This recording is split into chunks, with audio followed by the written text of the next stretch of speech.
पर नए हैं तो मेरे चैनल को सब्सक्राइब करके बेल आइकन को ज़रूर दबा दें। Thank you.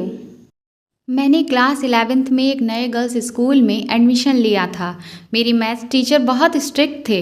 जिस भी लड़की के मैथ में कम नंबर आते तो वो उसे छुट्टी के बाद एक्स्ट्रा क्लास के लिए रोक लेते। लेकिन एक्स्ट्रा क्लास के नाम से लड़कियां थर थर काँपती थीं। मुझे समझ नहीं आता था कि आखिर लड़कियों को एक्स्ट्रा क्लास से इतना डर क्यों लगता था। जब मैंने अपनी क्लासमेट से इस बारे में पूछा तो किसी ने भी कुछ साफ नहीं बताया, बस दबी जबान से कहा कि सर गंदा काम करवाते हैं। मुझे उस वक्त समझ नहीं आया कि एक्स्ट्रा क्लास में कौन सा गंदा काम सर करवाते हैं। फिर एक दिन मुझे बहुत जिज्ञासा हुई, इसीलिए जब मैंने चुपके से रोशनदान से झांक कर देखा तो मेरे होश उड़ गए, क्योंकि सर अपनी पैंट उतार कर खड़े थे और वो स्टूडेंट नीचे बैठकर उनका। मेरा नाम शालिनी है। मैं अपने मम्मी पापा की इकलौती संतान हूँ। मेरे पापा बैंक में काम करते हैं। पापा के ट्रांसफ़र की वजह से मेरा स्कूल कई बार बदल चुका था और इस बार पापा का ट्रांसफ़र फिर से नए शहर में हो गया था। मेरे पापा बहुत स्ट्रिक्ट स्वभाव के इंसान हैं। वह चाहते हैं कि मैं भी उनकी ही तरह कोई सरकारी जॉब करूं और इसीलिए वह मेरी पढ़ाई को लेकर बहुत ही ज़्यादा सख्त रहते हैं। ख़ास तौर पर मैथ और इंग्लिश के ऊपर वह मुझसे ज़्यादा ध्यान देने के लिए कहते हैं। मेरी अंग्रेजी तो अच्छी है, लेकिन मैथ से मुझे बहुत ज़्यादा डर लगता है। पता नहीं क्यों, लेकिन मैथ मुझे ठीक से समझ ही नहीं आती। मैं कोशिश तो करती हूँ, लेकिन फिर भी मुझसे हो ही नहीं पाता। मैथ की वजह से मुझे कई बार पापा के गुस्से का सामना करना पड़ा। अक्सर हर घर में आपकी तुलना कभी आपके किसी रिश्तेदार के बच्चे, क्लासमेट्स या फिर पड़ोसी के बच्चों से होती ही रहती है। ठीक इसी तरह से मेरी तुलना भी मेरे ताऊ जी की बेटी से होती रहती है।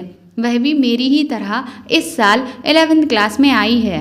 उसकी मैथ मुझसे अच्छी है, जिसकी वजह से मुझे अपने घर में कई बार ताने सुनने को मिलते हैं। पापा ने मेरी इंग्लिश और मैथ दोनों की ट्यूशन लगवा रखी है। अपनी मम्मी से तो मैं कई बार कह चुकी हूँ कि मैं कोशिश करती हूँ, लेकिन मुझे मैथ बिल्कुल समझ नहीं आती। लेकिन पापा से तो मैं ये कह भी नहीं सकती। मुझे अपने पापा से बहुत डर लगता है। मेरी मम्मी भी ज़्यादातर पापा के कामों में ही बिजी रहती हैं। पापा के ट्रांसफ़र होने की वजह से मैं अपने अच्छे दोस्तों से हर बार बिछड़ जाती हूँ। अगले साल मेरा बोर्ड है और पापा ने मेरा एडमिशन इस शहर के एक अच्छे गर्ल्स स्कूल में करवा दिया है। पहले ही दिन मेरी दोस्ती मीनाक्षी से हो गई। उसे भी मेरी तरह मैथ से बहुत डर लगता है। उसने भी इसी साल इस स्कूल में एडमिशन लिया है। यहाँ वैसे तो सब कुछ बहुत अच्छा है, सभी टीचर्स बहुत अच्छी हैं, लेकिन हमारे मैथ टीचर बहुत ज़्यादा खड़ूस हैं। अगर किसी भी लड़की के मैथ में कम नंबर आते हैं तो वह बहुत ज़्यादा पिटाई करते हैं। जब मैंने पहले दिन उन्हें मैथ में कम नंबर लाने वाली लड़कियों को सजा देते हुए देखा तो मेरे हाथ पैर कांपने लगे थे। आज मुझे स्कूल जाते हुए बहुत डर लग रहा है, क्योंकि आज मेरे मैथ सर हमारे फर्स्ट टर्म के मैथ के नंबर बताने वाले हैं और अगर मेरे नंबर अच्छे नहीं आए तो वह मुझे भी सजा देंगे। मैं स्कूल जाने से भी मना नहीं कर सकती, क्योंकि पापा मुझे बहुत डांटेंगे। खैर, जैसे तैसे भगवान से प्रार्थना करके मैं स्कूल पहुंची। मैथ का पीरियड हमारे लंच के बाद होता है। हम सब लड़कियां बहुत डरी हुई थीं। बस सिर्फ वही लड़कियां नॉर्मल थीं जिनकी मैथ अच्छी थी। सर जैसे ही क्लास में आए एकदम से सन्नाटा पसर गया और हम सबके हाथ पैर कांपने लगे। उसके बाद सर ने एक एक करके हम सबके नंबर बताने शुरू किए और जिन भी लड़कियों के नंबर कम आए थे उनको उन्होंने एक तरफ लाइन से खड़ा करना शुरू कर दिया। जैसे ही उन्होंने मेरा नाम लिया, मेरे दिल की धड़कन हद से ज़्यादा बढ़ गई। मैं भगवान से मन ही मन गिड़गिड़ाने लगी कि मेरे अच्छे ना सही, लेकिन सही सही नंबर आए हों। लेकिन ऐसा नहीं हुआ। मेरे नंबर कम आए थे और उन्होंने मुझे भी कम नंबर लाने वाली लड़कियों की लाइन में खड़ा कर दिया। सबके नंबर बताने के बाद सर ने हमारी तरफ देखकर कहा, तो अब तुम्हारे नंबरों के बारे में तुम्हारे घर में तो पता होना चाहिए ना।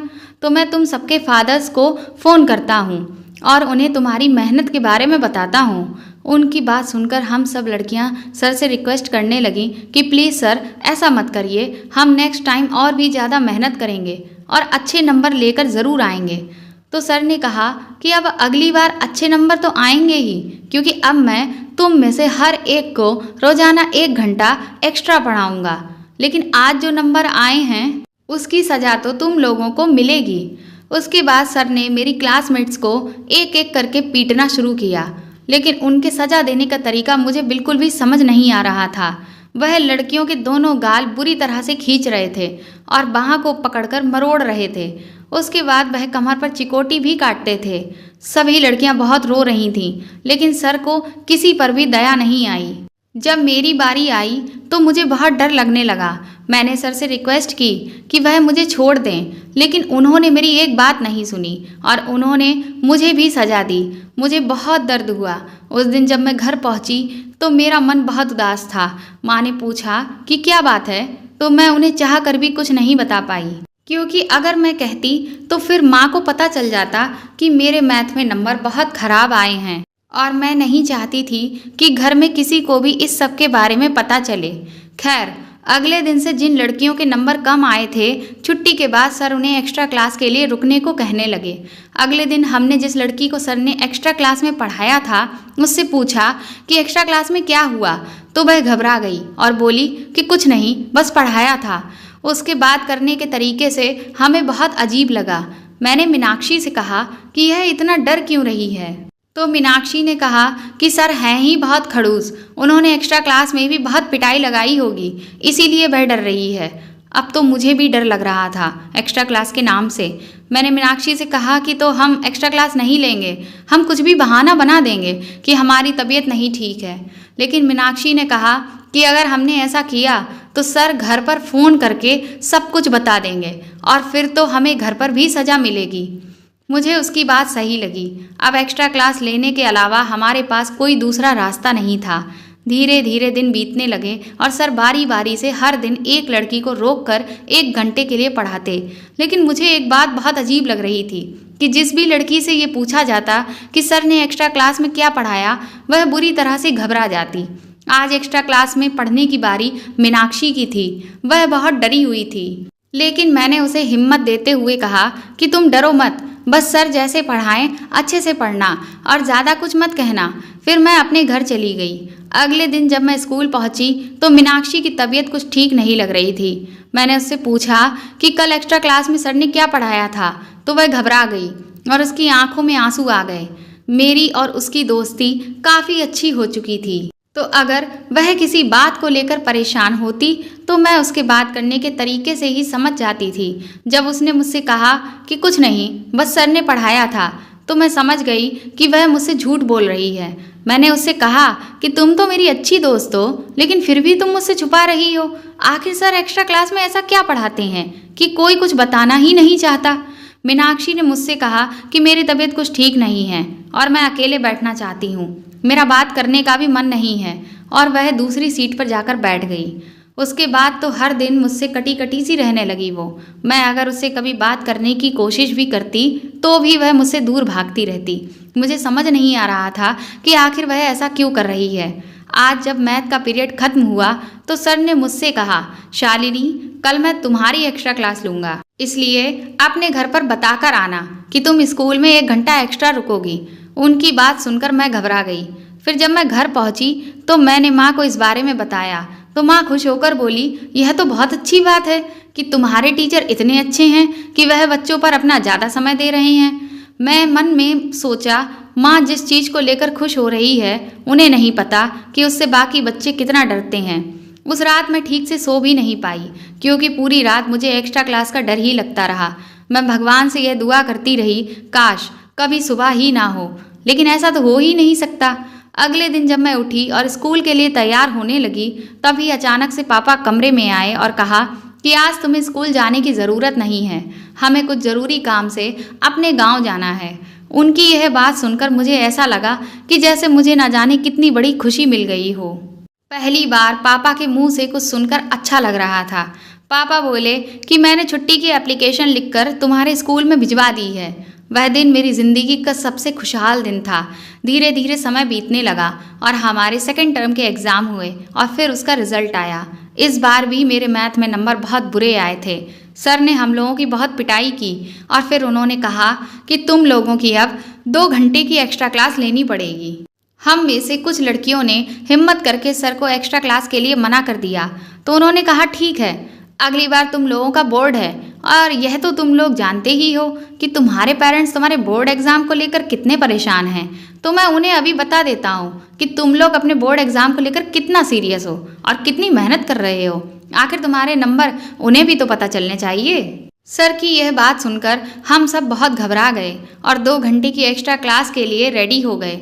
अब मुझे फिर वही डर लगने लगा कि आखिर सर ऐसा क्या पढ़ाते हैं कि सारी लड़कियां इतना ज़्यादा डरती हैं। मीनाक्षी भी मुझसे कोई बात करने को तैयार नहीं थी। एक दिन मेरे क्लास की एक लड़की बीमार होने की वजह से कई दिन बाद स्कूल आई थी। उसका काम काफ़ी छूट गया था, लेकिन क्लास की कोई भी लड़की अपनी नोटबुक्स उसे घर के लिए देने को तैयार ही नहीं थी। जब वह मेरे पास आई तो मैंने उससे कहा कि मैं तुम्हें सारी नोटबुक्स एक एक करके घर ले जाने दूंगी, लेकिन उसके लिए तुम्हें मुझे कुछ बताना होगा। वह मेरी बात मानने को तैयार हो गई। जब मैंने उससे पूछा कि सर एक्स्ट्रा क्लास में क्या पढ़ाते हैं, तो वह घबरा गई और मुझसे बोली कि मैं ज़्यादा कुछ नहीं बता सकती, लेकिन सर गंदा काम करवाते हैं। उसके बाद वह मेरी नोटबुक्स लेकर घर चली गई। मैं घर पहुंचकर यही सोचती रही कि सर ऐसा क्या गंदा काम करवाते होंगे जिससे सभी लोग इतना डर जाते हैं। अब तो मेरी जिज्ञासा और भी ज़्यादा बढ़ गई थी। फिर मैंने फैसला किया कि कल स्कूल की छुट्टी के बाद मैं चुपके से क्लास में झांक कर देखूंगी कि आखिर सर ऐसा क्या करवाते हैं। अगले दिन छुट्टी होते ही मैं सबसे पहले वॉशरूम में जाकर छुप गई और जब मुझे लगा कि सभी लोग जा चुके हैं तब करीब 15 मिनट के बाद मैं धीरे से वहां से निकली और क्लासरूम के पास पहुंची। लेकिन क्लासरूम का दरवाज़ा अंदर से बंद था और सारी खिड़कियां भी बंद थीं। अब मुझे समझ ही नहीं आ रहा था कि मैं अंदर कैसे देखूं कि यह क्या हो रहा है। तभी मेरी नज़र खिड़की के ऊपर लगे रोशनदान पर पड़ी, जिसमें सिर्फ एक जाली लगी हुई थी। खिड़कियों में लोहे की ग्रिल लगी हुई थी जिन पर मैं आसानी से चढ़ सकती थी। मैं तुरंत ही उन ग्रिल्स को पकड़कर धीरे धीरे ऊपर चढ़ने लगी और रोशनदान से देखने लगी। जैसे ही मैंने अंदर का नज़ारा देखा, मेरे हाथ पैर कांपने लगे। मैंने देखा कि सर टेबल के पास खड़े हुए थे और उनकी पैंट नीचे ज़मीन पर पड़ी हुई थी। उन्हें ऐसी अवस्था में देखकर अचानक से मेरा बैलेंस बिगड़ गया और मैं नीचे आ गिरी। मेरी कोहनी से खून निकलने लगा और मेरा घुटना भी छिल गया। नीचे गिरने की वजह से बहुत तेज आवाज़ हुई और अंदर से सर के चिल्लाने की आवाज़ आई, कौन है, कौन है। मैं बहुत बुरी तरह से डर गई। मैंने सोचा अगर मुझे सर ने देख लिया तो आज तो मेरी आफत आ जाएगी। अपनी चोट को दरकिनार करते हुए मैं तुरंत ही वहां से तेजी से भागी और सीधा स्कूल के गेट से बाहर निकल कर ही रुकी और तुरंत ही ऑटो पकड़कर घर पहुंची। मेरी हालत बहुत खराब थी। मैं बिल्कुल बदहवास हो चुकी थी। माँ भी मुझे देखकर डर गई और बोली, क्या हुआ? मैं उनसे कुछ भी कहने की हालत में नहीं थी। मुझे समझ ही नहीं आ रहा था कि आखिर मैं उनसे क्या कहूँ, लेकिन माँ बार बार पूछ रही थी। इसीलिए मैंने उनसे झूठ कह दिया कि सड़क पर कुछ कुत्ते मेरे पीछे अचानक से दौड़ पड़े, इसलिए मैं घबरा गई। मैं कुछ देर आराम करना चाहती हूँ क्योंकि फिर ट्यूशन वाले सर भी आ जाएंगे। माँ तो निश्चिंत होकर चली गई, लेकिन मेरी आंखों के सामने बार बार वही दृश्य आ रहा था। मैं यही सोच रही थी कि किसी भी दिन एक्स्ट्रा क्लास लेने की बारी मेरी भी आ सकती है और सर जो बाकी लड़कियों के साथ कर रहे हैं वही मेरे साथ भी करेंगे। लेकिन अब मैं इस सब से कैसे बचूं? अगले दिन जब मैं स्कूल पहुंची और मैंने जैसे ही मैथ्स वाले सर को देखा, मेरे हाथ पैर खुद से ही कांपने लगे। मेरी हालत अब बहुत ज़्यादा खराब रहने लगी थी। एक दिन जब मैं स्कूल से घर लौटी तो मेरे चाचू आ चुके थे। उन्हें देखकर मैं थोड़ी देर के लिए सब कुछ भूल गई क्योंकि मेरे चाचू बहुत फ्रेंडली थे। वह मेरे पापा की तरह बिल्कुल भी सख्त नहीं थे। चाचू ने मुझसे कहा कि तुम जल्दी से तैयार हो जाओ, आज हम लोग घूमने जाएंगे और फिर कुछ अच्छा सा खा पी कर आएंगे। उन्होंने मुझसे पूछा कि तुमने यहाँ अपने दोस्त नहीं बनाए, तो मैंने उन्हें बताया कि मेरी एक लड़की से दोस्ती हुई है, लेकिन अभी कुछ दिनों से वह मुझसे ज़्यादा बात नहीं कर रही है। उन्होंने कहा कोई बात नहीं, दोस्ती में ऐसा होता रहता है। फिर उन्होंने कहा चलो तैयार हो जाओ और हम तुम्हारी दोस्त के घर चलेंगे और उसे मना लेंगे, फिर हम तीनों लोग खूब मस्ती करेंगे। थोड़ी ही देर में हम लोग मीनाक्षी के घर पहुंच गए। वह मुझे देखकर एकदम से चौंक गई। मैंने अपने चाचू को उसके घर वालों से और उससे इंट्रोड्यूस कराया। फिर चाचू ने उसे खूब हंसाया तो थोड़ी ही देर बाद वह फिर से पहले जैसी हो गई। हम तीनों लोग घूमने के लिए निकल गए। उस दिन हम लोगों ने खूब मस्ती की और ढेर सारी बातें की। चाचू ने हमें पिज़्ज़ा, बर्गर, आइसक्रीम सब कुछ खिलाया। वह समय हमारे लिए बहुत ही ज़्यादा खुशहाल था। हम अपने साथ जो भी हो रहा था वह सब कुछ थोड़ी देर के लिए पूरी तरह से भूल गए थे। रात में मेरे पास मीनाक्षी का फ़ोन आया और उसने मुझसे अपने बिहेवियर के लिए माफ़ी मांगी। यह दिन मेरी ज़िंदगी के बहुत अच्छे दिन बीत रहे थे, क्योंकि जब चाचू घर पर थे तो हर वक्त हम लोग हंसी मजाक करते रहते थे। और अब तो मीनाक्षी भी अक्सर शाम को घर आ जाती थी। उसे भी चाचू के साथ बहुत अच्छा लग रहा था। हम लोग ढेर सारे गेम्स खेलते और घूमने भी निकल जाते। अगले दिन जब स्कूल की छुट्टी हुई तो मेरे सर ने मुझसे कहा कि कल तुम्हारी एक्स्ट्रा क्लास है। उनकी बात सुनकर मैं घबरा गई। मैंने जैसे तैसे हिम्मत जुटाकर उनसे कहा कि मैं कोई भी एक्स्ट्रा क्लास नहीं लूँगी। तो उन्होंने मुझे धमकाते हुए कहा, तो ठीक है, मैं तुम्हारे पापा को तुम्हारे नंबर बता देता हूँ। कुछ देर सोचने के बाद मैंने उनसे कह दिया कि ठीक है, आप बता देना। और इतना कहकर मैं वहाँ से चली आई। मैंने सोचा कि यह सिर्फ डरा रहे हैं। घर जाकर मैं निश्चिंत हो गई और आराम से सो गई। जब मैं सोकर उठी और कमरे से बाहर आई तो सामने सोफे पर मेरे मैथ्स वाले सर पापा के साथ बैठे हुए थे। मेरे तो पैरों तले जमीन ही खिसक गई। अब मुझे कुछ भी समझ नहीं आ रहा था। तभी पापा ने मुझे आवाज़ देते हुए कहा, शालिनी, तुम्हारे सर यह क्या बता रहे हैं तुम्हारे बारे में। पापा की यह बात सुनकर मेरे दिल की धड़कन बहुत बुरी तरह से बढ़ गई। फिर पापा बोले कि सर तो तुम्हारी तारीफ कर रहे हैं कि तुम खुद से उनसे कह रही हो कि वह तुम्हारा नाम भी एक्स्ट्रा क्लासेस वाली लिस्ट में शामिल कर लें। उस वक्त मैं इतनी डरी हुई थी कि मेरे मुंह से सिर्फ जी पापा ही निकला। तभी मैथ वाले सर बोले कि शालिनी, मुझे अपना घर नहीं दिखाओगी? तो पापा बोले, हाँ बेटा, जाओ सर को घर दिखा लाओ। उसके बाद मैं और सर जब छत पर पहुँचे तभी सर ने मुझे धमकाते हुए कहा कि अब अगर तुमने मेरी बात नहीं मानी तो मैं अभी के अभी तुम्हारे पापा को तुम्हारे नंबरों के बारे में बता दूंगा। उनकी बात सुनकर मैं बहुत डर गई और एक्स्ट्रा क्लास के लिए रेडी हो गई। अगले दिन जब मैं स्कूल पहुंची तो सुबह से ही मेरी आंखों में आंसू थे। मेरी हालत देखकर मीनाक्षी ने जब मुझसे पूछा कि मैं इतना परेशान क्यों हूँ तो मैंने उसे सब कुछ बता दिया। मेरी बात सुनकर वह बेचारी भी रोने लगी। सारे पीरियड हम दोनों एक दूसरे का हाथ पकड़े रहे। मैं मीनाक्षी के आगे गिड़गिड़ाने लगी कि कुछ भी करके मुझे बचा ले, लेकिन वह मुझसे माफ़ी मांगते हुए बोली कि इसमें वह मेरा साथ नहीं दे सकती क्योंकि वह भी मजबूर है। जब स्कूल की छुट्टी हुई और सब बच्चे जाने लगे तो मुझे ऐसा लगा जैसे मेरे शरीर से जान निकली जा रही हो। मीनाक्षी का हाथ मैं छोड़ ही नहीं पा रही थी। मैं बुरी तरह से उसके आगे रोने लगी, लेकिन फिर जैसे तैसे हिम्मत जुटाकर मैंने उसका हाथ छोड़ा और फिर वह चली गई। मैथ वाले सर बहुत खुश थे। उन्होंने मुझे अंदर क्लास में बुलाया और दरवाज़ा बंद कर लिया। मैं बुरी तरह से रोने लगी और उनके आगे हाथ जोड़ने लगी कि सर मुझे छोड़ दीजिए। तो सर बोले कि बेकार घबरा रही हो, तुम कुछ भी नहीं होगा। देखो, अगर तुम मेरी बात मान जाओगी तो इस बार मैं तुम्हें बहुत अच्छे नंबर दूंगा। तुम्हें कुछ खास मेहनत करने की भी ज़रूरत नहीं है, इसलिए चुपचाप मेरी बात मान लो। तुम मुझे खुश कर दो और मैं तुम्हें खुश कर दूंगा। उसके बाद वह मेज के पास खड़े हो गए और उन्होंने मुझे अपने सामने घुटने के बल नीचे बिठा दिया। उन्होंने अपनी पैंट जैसे ही उतारी, डर के मारे मेरी टॉयलेट निकल गई। मैं घबराहट के मारे रोए चली जा रही थी, लेकिन उनके ऊपर कुछ असर नहीं हो रहा था। उसके बाद मैंने नज़र उठाकर देखा तो वह अपना प्राइवेट कपड़ा नीचे उतार रहे थे। मैंने तुरंत ही अपनी आंखें कसकर बंद कर लीं। थोड़ी देर के बाद मेरे चेहरे पर कुछ छुआ, जिसके एहसास से मेरे रोंगटे खड़े हो गए, लेकिन डर के मारे मुझसे अपनी आंखें खोली ही नहीं जा रही थीं कि तभी एकदम बहुत तेज़ आवाज़ हुई। मैंने आंख खोली तो वह टीचर नीचे पड़ा हुआ था। तभी मेरे पीछे से मुझे किसी ने पुकारा। पीछे पलट कर देखा तो मेरे चाचू खड़े हुए थे। उन्हें देखकर मेरी जान में जान आई और मैं भागकर उनके गले से लग गई। चाचू ने मेरे आंसू पोंछे और मीनाक्षी से मुझे पानी पिलाने को कहा। उसके बाद चाचू ने उस टीचर को बहुत मारा।